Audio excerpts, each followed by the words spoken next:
আসসালামু আলাইকুম প্রিয় শিক্ষার্থী, আজকের এই পর্বে আমরা দ্বিতীয় অধ্যায়ের জ্ঞানমূলক প্রশ্নোত্তর নিয়ে আলোচনা করব। তো দেখো, আমাদের এই যে বিজেএস বইয়ের এই যে আমরা গুরুত্বপূর্ণ যে জ্ঞানমূলক প্রশ্নোত্তরগুলো এমনভাবে সাজাইছি, এখানে হচ্ছে কি যে বিভিন্ন কলেজের স্কুলের প্রশ্ন আছে এবং কি যে বিভিন্ন বোর্ডের পরীক্ষা আসা এই প্রশ্নগুলো দিয়ে আমরা এই কোশ্চেনগুলো সাজাইছি।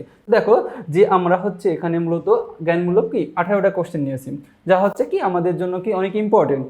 প্রথম কোশ্চেনটাই বলতেছে যে কে 1971 সালে 3রা মার্চে জাতীয় পরিষদের অধিবেশন স্থগিত করেন। তো দেখো, এই কোশ্চেনটা এসেছিল যে কলেজিয়েট স্কুল যে রাজশাহীতে, কলেজিয়েট স্কুল রাজশাহীতে। তো আমরা জানি যে ইয়াহিয়া খান 1971 সালে 3রা মার্চে জাতীয় পরিষদের অধিবেশন স্থগিত করার ঘোষণা দেন। তো দেখো, 1971 সালে পহেলা মার্চ, পহেলা মার্চ জাতীয় পরিষদের অধিবেশন করে দেন, স্থগিত করে দেন।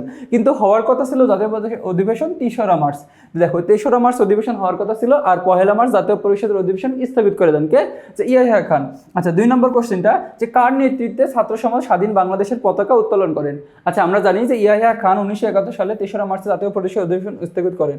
আচ্ছা, আমরা জানি যে কার নেতৃত্বে ছাত্র সমাজ স্বাধীন বাংলাদেশের জাতীয় পতাকা উত্তোলন করেন? তো আমরা জানি যে জাতীয় পরিষদের, দেখো যে কার নেতৃত্বে ছাত্র সমাজ স্বাধীন বাংলাদেশের জাতীয় পতাকা উত্তোলন করেছিল? মূলত যে শাহজাহান সিরাজের নেতৃত্বে। কার নেতৃত্বে? শাহজাহান সিরাজের নেতৃত্বে প্রথম বাংলাদেশের জাতীয় পতাকা করা হয়েছিল?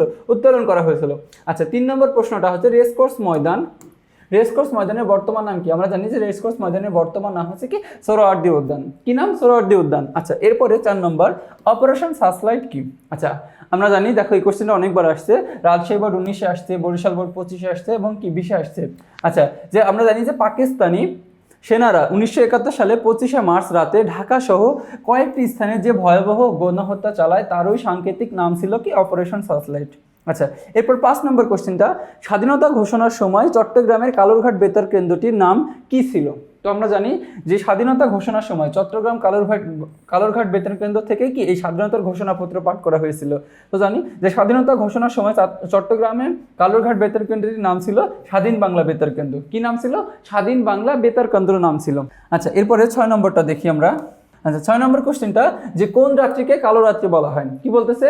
যে কোন রাত্রিকে কালো রাত্রি বলা হয়? তো আমরা জানি যে 25শে মার্চ রাত্রিকে কালো রাত্রি বলা হয়।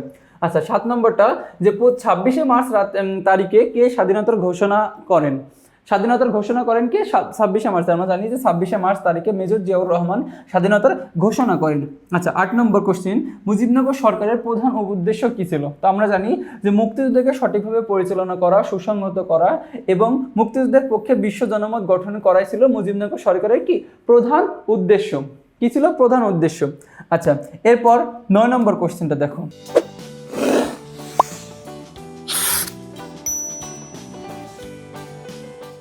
যে মুজিবনগর সরকারের অর্থমন্ত্রী কে ছিল? তো আমরা জানি যে মুজিবনগর সরকারের অর্থমন্ত্রী ছিল যে এম মনসুর আলী। কি ছিল? ক্যাপ্টেন এম মনসুর আলী ছিল মুজিবনগর সরকারের যে অর্থমন্ত্রী। আচ্ছা, এরপর 10 নম্বরটা মুজিবনগর সরকারের প্রধানমন্ত্রী কে ছিলেন? তো আমরা জানি, দেখো এই কোশ্চেনটা এসেছে ফৌজদারহাট ক্যাডেট কলেজ চট্টগ্রামে। আচ্ছা, মুজিবনগর সরকারের প্রধানমন্ত্রী ছিলেন তাজউদ্দিন আহমেদ। কে ছিলেন? তাজউদ্দিন আহমেদ। আচ্ছা, এরপরে 11 নম্বর ভারত কত তারিখে আনুষ্ঠানিকভাবে বাংলাদেশকে স্বীকৃতি প্রদান করে? তো ভারত 6 ডিসেম্বর। কত ডিসেম্বর? ভারত 6 ডিসেম্বর আনুষ্ঠানিকভাবে বাংলাদেশকে স্বীকৃতি প্রদান করে। আচ্ছা, এরপর 12 নম্বর কোশ্চেনটা হচ্ছে যৌথ কমান্ড কি? যে যৌথ কমান্ড কি, অথবা যৌথ কমান্ড বলতে কি বোঝো?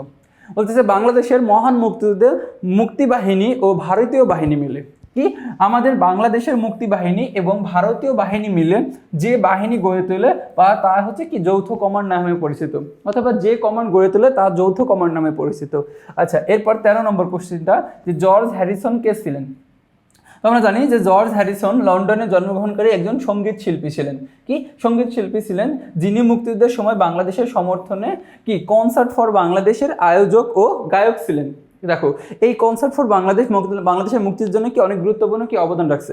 আচ্ছা, এরপর 14 নম্বর কোশ্চেনটা বলতেছে যে বাংলাদেশের স্বাধীনতা যুদ্ধে ভারতের পর সর্বাধিক অবদান রাখে কোন দেশ? তো আমরা জানি যে ভারতের পর সর্বাধিক অবদান রাখে সোভিয়েত ইউনিয়ন। দেখো, বলতেছে যে বাংলাদেশের স্বাধীনতা যুদ্ধে ভারতের পর সর্বাধিক অবদান রেখেছিল কোন দেশ?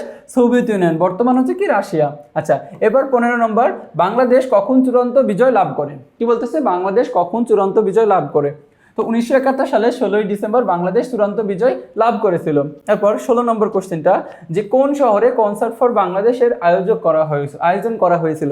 তো আমরা জানি যে যুক্তরাষ্ট্রের নিউ ইয়র্ক শহরে কনসার্ট ফর বাংলাদেশের কি আয়োজন করা হয়েছিল, কোন শহরে? যুক্তরাজ্যের নিউ ইয়র্ক শহরে। ঠিক আছে, এরপর 17 নম্বর কোশ্চেনটা, আচ্ছা 17 নম্বর বলতেছে যে বাঙালি জাতীয়তাবাদী চেতনার শক্তিশালী বহিঃপ্রকাশ কোনটি? কি বলতেছে? বাঙালি জাতীয়তাবাদী চেতনার শক্তিশালী বহিঃপ্রকাশ কোনটি? তো আমরা জানি যে বাঙালি জাতীয়তাবাদী চেতনার শক্তিশালী বহিঃপ্রকাশ হলো কি মুক্তিযুদ্ধ। কি মুক্তিযুদ্ধ হলো কি বাঙালি জাতীয়তাবাদী চেতনার সবচেয়ে কি শক্তিশালী বহিঃপ্রকাশ। আচ্ছা, এরপরে লাস্ট কোশ্চেন 18 নম্বর, যে বাংলাদেশের মুক্তিযুদ্ধ কাদের অনুপ্রাণিত করে? আমরা জানি যে বাংলাদেশের মুক্তিযুদ্ধে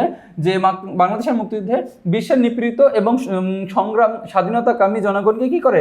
অনুপ্রাণিত করে। তো দেখো এরই মাধ্যমে আমরা কি যে এই যে দ্বিতীয় অধ্যায়ের জ্ঞানমূলক কোশ্চেনগুলো সলভ করলাম। তো পরবর্তী তোমাদের সাথে আবার দেখা হবে। আসসালামু আলাইকুম।